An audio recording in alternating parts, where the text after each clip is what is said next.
ఎండాకాలం వచ్చిందంటే చాలు ఎగబడి మరీ కొనుక్కుని నా జీడిని కూడా వదలకుండా జుర్రుకుని తిన్నున్నారు కదరా. మామిడి పండ్లను మేసే వాళ్ళకి దిమ్మ తిరిగే నిజం ఒకటి చెప్తాను వినండి. కల్తీ రాయుళ్లు లాభాల కోసం కక్కుర్తిపడియా పసివాడిలా పచ్చగా ఉన్న నన్ను తీసుకొచ్చి నా కింద కాల్షియం కార్బైడ్ రాళ్లు పెట్టి రాత్రికి రాత్రే పిందెని కాస్త పండుని చేస్తున్నారు. కెమికల్స్ తో పండిన నన్ను తిన్నారో మీకు వాంతులు మోషన్స్ గ్యారంటీ. మరి నేను కల్తీ కనకరాజును లేక నేచురల్ నాగరాజును ఎలా కనిపెట్టాలో చెప్తా వినండి.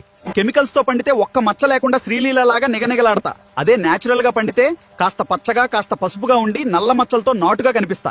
నన్ను మార్కెట్ నుంచి ఇంటికి తేగానే ఒక బకెట్ నీళ్లలో ముంచండి. నేను లోపలికి మునిగానంటే నేచురల్ నాగరాజుని, అదే నేను నీళ్లలో పైకి తేలితే పక్కా కల్తీ కనకరాజునని లెక్క. ఇంకో టెస్ట్ కూడా ఉంది.